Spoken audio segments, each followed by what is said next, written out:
Death didn't announce itself in the night sky. It flickered. A flash of white from a flak burst. A streak of red tracers, tearing upward like claws. A sudden jolt through the fuselage as metal met fire. On this bombing run over Germany, the darkness wasn't empty.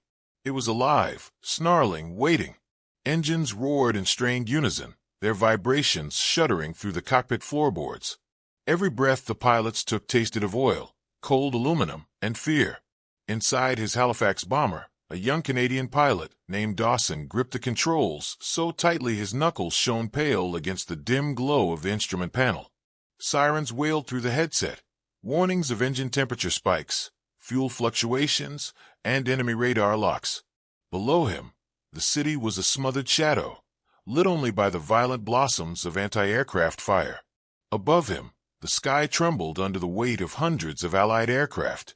Around him, men prayed into oxygen masks already fogged with their own terror. Then came the sound every airman dreaded, the hammering rip of German 88mm shells punching through the sky. The bomber lurched violently, shaking Dawson's bones as flak shredded the night. A mechanical cough sputtered from the starboard engine, thick smoke trailing.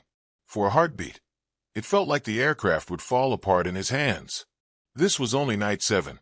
The truth every Canadian pilot learned on their first day was cruel and simple. They weren't expected to survive the war. They weren't even expected to survive a season. At briefing halls across England, each man was issued a small logbook with exactly 60 blank spaces. 60 operations. 60 nights. 60 times through hell. Most never filled all the pages. Some didn't fill 10. Every blank space represented a choice the universe might not give them. Live or vanish into black sky. And yet Dawson turned the bomber toward the target, heart pounding in rhythm with the tracers rising to kill him. Because that was the pact every Canadian airman made, to keep going, even when the countdown felt like fate tightening around their throat. As the flak field thickened ahead, Dawson understood why veterans whispered one truth. No one survives all 60 nights. Someone simply gets lucky. The cruel irony of the 60 mission rule was that it wasn't born from heroism. It was born from arithmetic. Behind every night sortie, behind every bomber silhouetted against German searchlights, sat a quiet room in London where men in polished boots and crisp uniforms calculated survival like accountants balancing a ledger of lives. The RAF, and RCAF all followed the same chilling formula. A tour of duty would consist of 60 night operations. 60. Not because it was achievable, but because it kept the air war running. The truth whispered among staff officers was stark. The average bomber had a 2 to 3% chance of being shot down each mission. Some nights were worse, some better, but across a season, the number drifted back to the same merciless pattern. 2% didn't sound like much until pilots learned what it meant.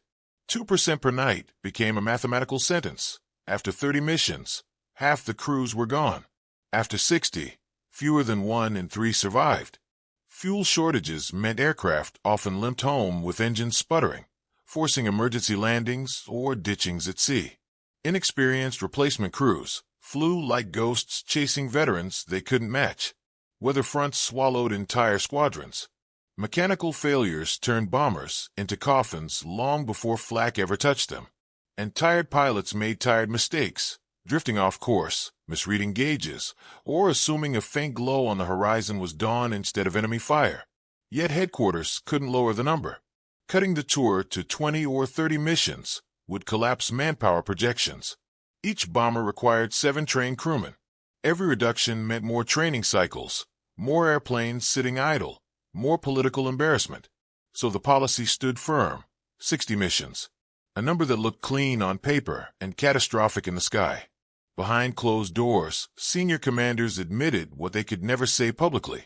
The tour wasn't a goal. It was camouflage.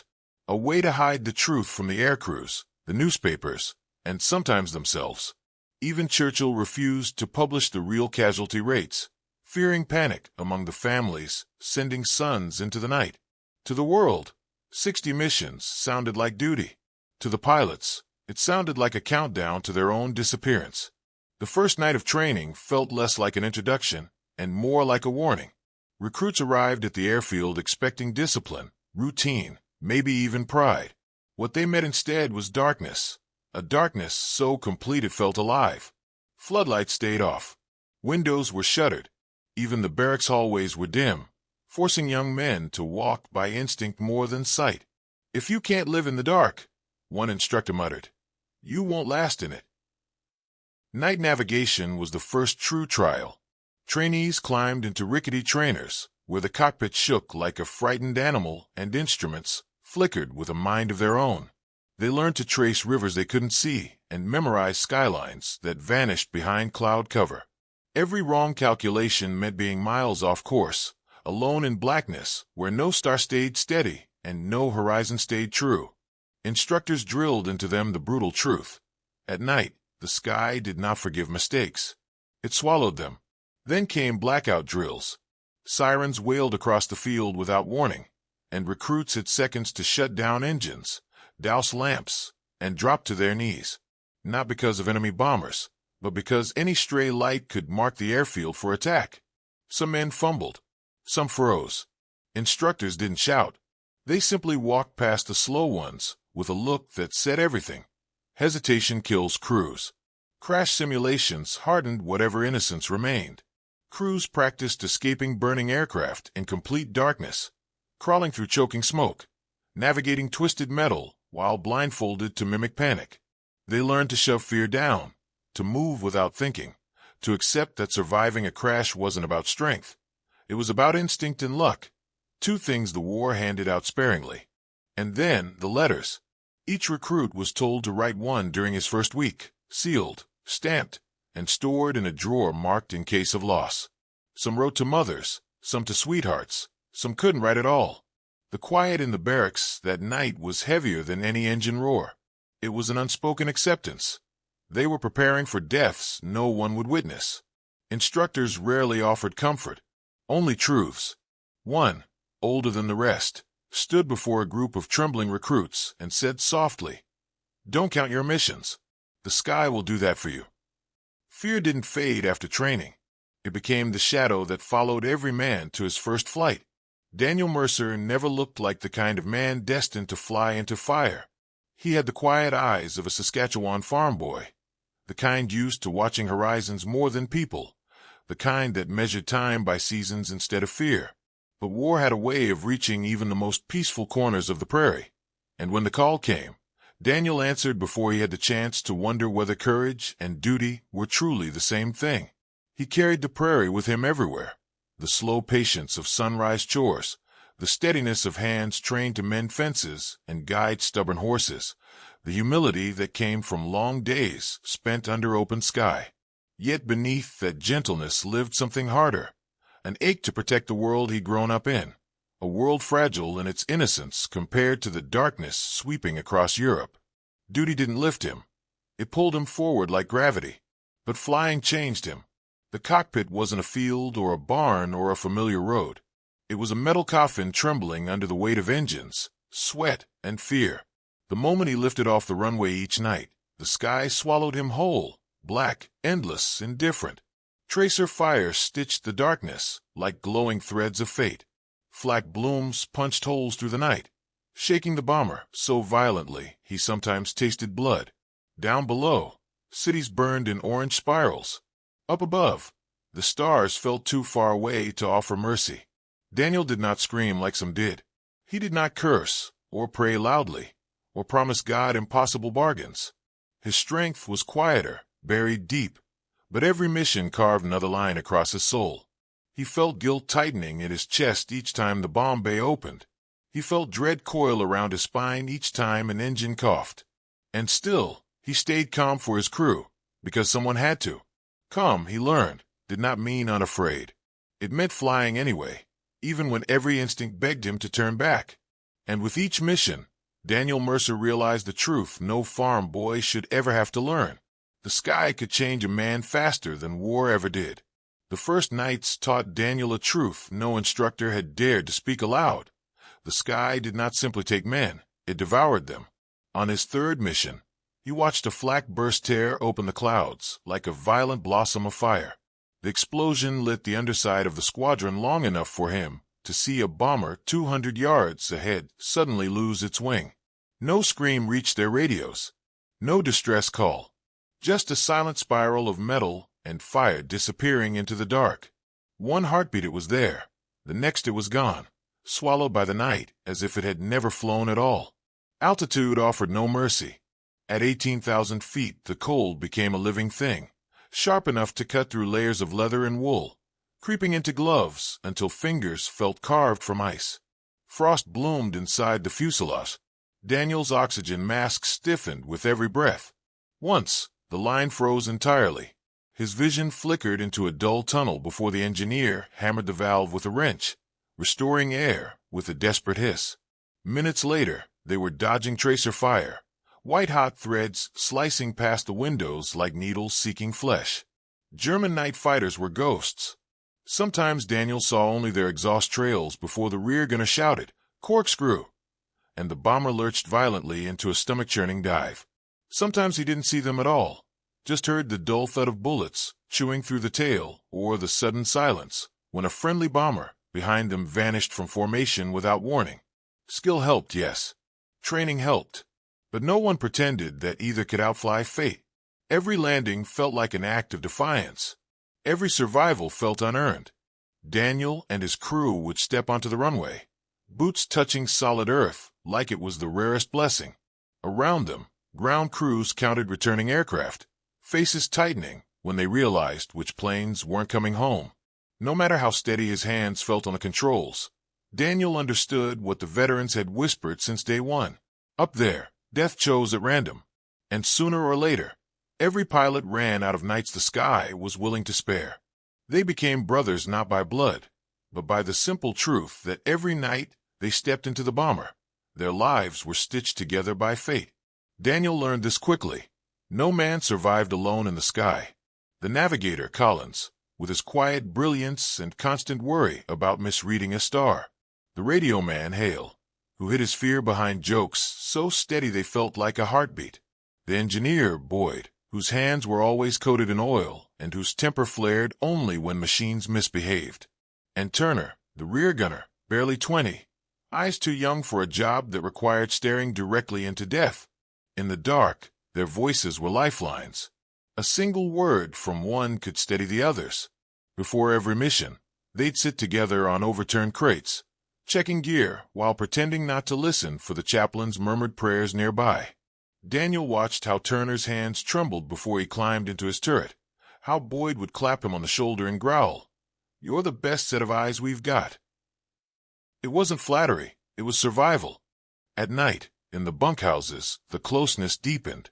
Hale wrote letters addressed to a girl who never wrote back. Collins practiced tying knots to calm his nerves. Daniel kept a photograph of the wheat fields back home, vast, golden, endless, and sometimes the crew passed it around like a piece of warmth they could borrow. Secrets slipped out between them in those hours, when exhaustion blurred men into something softer. Hopes whispered, fears confessed, promises made. And then came the pact, spoken quietly, agreed upon instantly. Turner said it first, "If one dies, we all go." Not literally, of course. They all knew their orders, but it meant loyalty beyond duty. No abandoning a wounded crewmate. No choosing the mission over a man. No letting anyone face the sky alone. Daniel felt the weight of that promise settle inside him like a second heartbeat. During missions, they moved with the unity of a single body. Collins' calm bearings kept them on course. Hale's updates cut through panic. Boyd's fixes held the plane together through shuddering impacts. Turner's voice, shaking but steady, warned of fighters before they struck. And Daniel, hands locked on the controls, trusted them more than he trusted the steel around them. It wasn't courage that kept them alive. It was each other. And with every night that passed, their bond grew deeper, knowing the sky could take any one of them at any moment, but refusing to let it take their humanity too. They came without warning, slipping out of the darkness like creatures born from the night itself. For Canadian bomber crews, the first rule of survival was simple and terrifying. You never saw the night fighter that killed you. One moment the sky seemed empty. The next it erupted in spirals of red tracers, carving upward toward the belly of a Lancaster. It was a kind of hunting that felt personal, silent, patient, and merciless. German night fighters weren't just aircraft. They were predators sharpened by radar, discipline, and experience. Their ground controllers whispered vectors through crackling radios, guiding them toward bomber streams lit only by moon glow and exhaust shimmer. Inside those cockpits, Luftwaffe pilots watched green radar blips drift across their screens, each one a Canadian crew unaware they were already marked for death. They stalked from below, where gunners couldn't see, rising slowly, deliberately, until their nose guns pointed straight into the bomber's unarmored underbelly. Daniel first encountered them on his 9th mission. 1 second his crew floated in uneasy quiet, listening to oxygen masks hiss. The next, a burning Halifax tore past their wingtip, shedding pieces like falling stars. No enemy plane visible. No warning. Just a sudden blossom of fire, swallowing a crew of 7, whose names he had heard hours earlier at breakfast. The randomness of it struck him harder than the explosion. They had been laughing that morning. Now there wasn't enough left to bury. Survivors described ambushes that lasted seconds. A rear gunner from Regina swore he never heard a single engine before the attack, only the sudden thud of cannon shells tearing through tail plating. A navigator from Montreal recalled seeing tracer lines curling upward like red snakes, each one finding a new place to ignite. One Canadian pilot told investigators his Lancaster disintegrated around him while he was still strapped to his seat, falling through flaming debris as if dropped into a nightmare. He lived only because the explosion threw him clear before the fire reached his chute. Daniel carried those stories like extra weight in the fuselage. Every night, hunting shadows seemed to gather below them, waiting for one mistake or one moment of fatigue. His hands tightened on the yoke each time the radar operator muttered a warning. Sometimes he imagined he could feel the enemy pilot's breath on the back of his neck, the quiet calculation of a man choosing the perfect second to strike. What haunted him wasn't the violence, it was the silence before it. That breathless stillness where life and death balanced on a line thinner than moonlight. After every mission, the crew returned shaken, grateful, exhausted. And each time Daniel wondered not how they survived, but why. Because in a night ruled by predators, survival never felt like skill. It felt like borrowed time. Death wasn't a rumor in Bomber Command, it was arithmetic. Cold, precise, and merciless.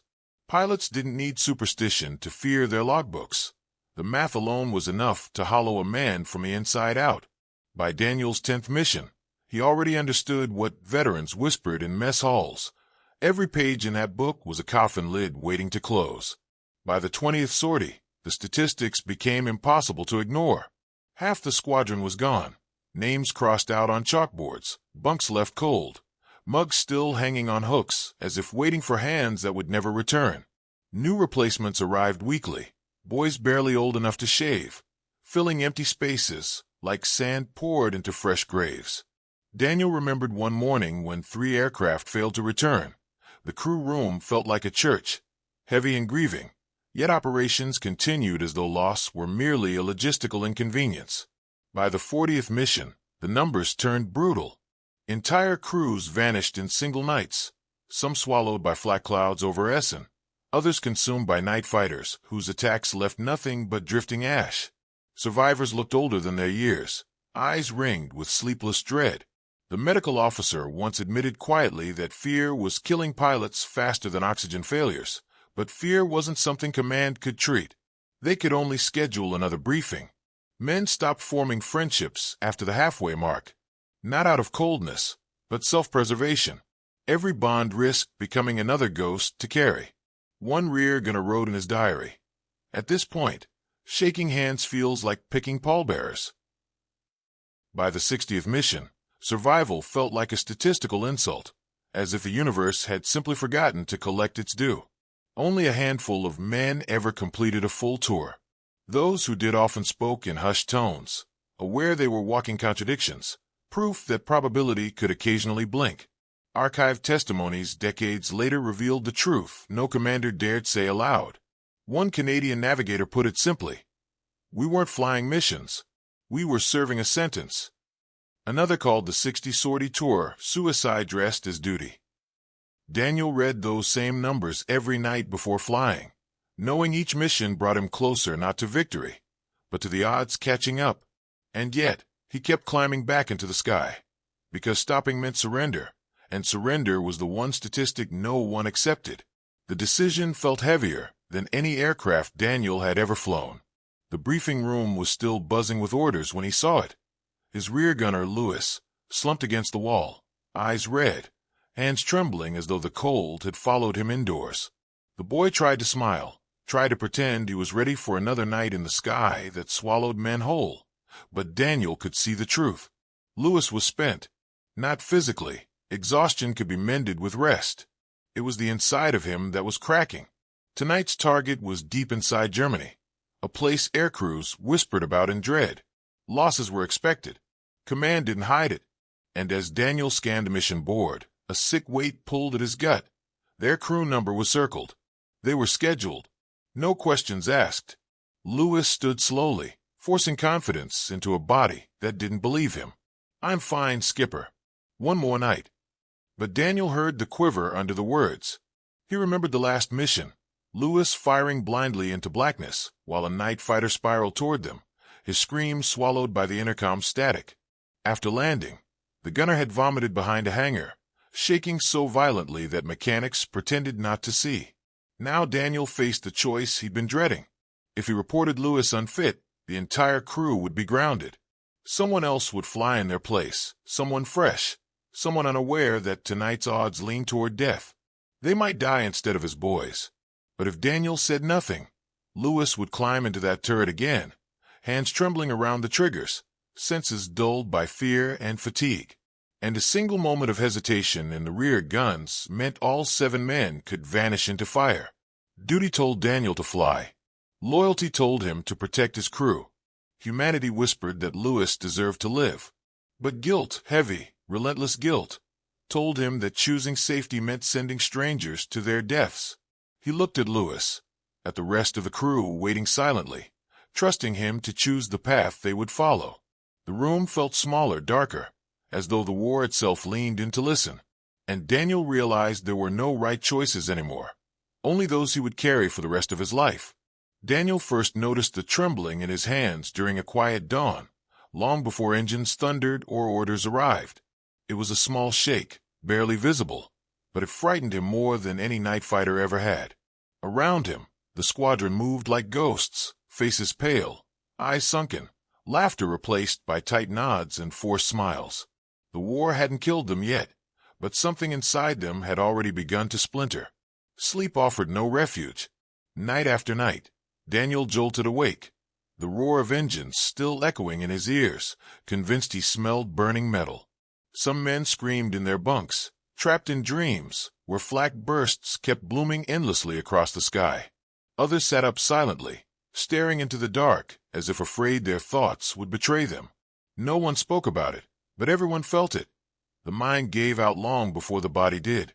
Then came the night everything cracked. Daniel was co-pilot that sortie. The crew locked in a coffin of noise and darkness. They were only minutes from the target when the pilot beside him, normally calm, steady, unbreakable, froze. His hands dropped from the controls. His breathing hitched. His eyes widened with a terror so absolute it didn't look human. Daniel shouted his name. No response. The man wasn't hearing him. He was back in some previous raid, watching a friend's bomber explode, doomed to relive it again and again. The Lancaster tilted violently, one wing dipping toward a spiral dive. Alarm shrieked. Crewmen yelled through the intercom. Daniel grabbed the yoke, muscles straining as he fought the aircraft back into level flight. The pilot remained rigid, shaking, whispering broken fragments of prayers. Later, on the ground, no one blamed him. They all understood. The sky didn't just kill men. It hollowed them out, piece by piece, until someone else had to land the plane. By the time Daniel's logbook reached the mid-50s, every tick box felt like a countdown carved into bone. The closer they crept to the 60th night, the more the air around the squadron seemed to tighten. Men walked slower. Jokes died halfway through a sentence. Letters home grew longer, softer, as if trying to prepare families for news they hoped would never arrive. Even Daniel, steady, calm Daniel, felt something pressing against his ribs each time he looked at the remaining empty spaces. Their crew moved like a single living body now, bonded by fear and habit, and the desperate need to keep each other breathing. But the strain showed. Their radio operator coughed endlessly, lungs raw from cold air. The rear gunner's eyes twitched from weeks of sleepless nights. And Daniel sensed a heaviness inside himself too, like gravity had thickened and every step required more strength than the last. The 58th mission nearly killed them. They hadn't even crossed the Dutch coast when the starboard engine began sputtering. First a cough, then a violent jolt that shook the entire fuselage. Warning lights flared red. The engineer shouted readings that made no sense, the gauges dancing erratically. Smoke curled through the vents, metallic and bitter. For 3 long minutes, the Lancaster bucked in the sky like a wounded animal. Daniel felt the controls fighting him, trembling under his palms as if the aircraft itself wanted to give up. Below them, the North Sea stretched like an open grave. One more failure, and the icy water would claim them before they could even inflate a dinghy. But somehow, through instinct, luck, and sheer refusal to die, the engine coughed back to life. Not strong, but enough. Enough to limp home. Enough to keep the logbook open for 2 more spaces. That night, as the crew sat quietly in the dim light of the briefing room, no one celebrated. They understood the truth now with a clarity sharper than fear. The system wasn't built for survival. 60 missions wasn't a goal. It was a sentence. And their final night was waiting for them. A box in the logbook no one was ever meant to reach. History rarely confesses its cruelties, but when the sealed files finally opened decades later, the truth spilled out with a weight that crushed even seasoned historians. Memos, casualty charts, and handwritten notes from senior command revealed what the pilots had always suspected in their bones. The 60-mission tour was never designed for survival. It was designed for endurance of the war, not the men. Behind polished speeches and recruitment posters, quiet calculations determined how many bombers needed to fly, how many losses were acceptable, and how long crews could function before breaking. The numbers were brutal, stripped of names and faces. One chilling document stated outright that shortening the tour would weaken offensive momentum, while lengthening it would render the average crew ineffective due to stress-related decline. 60 missions, it concluded, was the optimal intersection of usefulness and expendability. No one told the airmen. No one dared. Instead, they were handed logbooks with 60 blank spaces and sent into the night. Young men who believed courage could tilt odds that had been rigged long before they climbed into their aircraft. For Canadians, the sacrifice was staggering. They made up a small fraction of Bomber Command, yet their casualty rates rivaled entire armies. Some were remembered in local newspapers. Many were not remembered at all. Their names faded into weathered cenotaphs, blurred squadron rosters, and the memories of families who never stopped waiting for a knock on the door. Yet what they carried into the darkness changed the war. Each mission stretched the enemy thinner. Each night flight weakened Germany's ability to fight. Their survival may not have been expected, but their impact was undeniable. And as historians pieced together the truth, one final line echoed across generations. Some men survived the sky, but none escaped its shadow.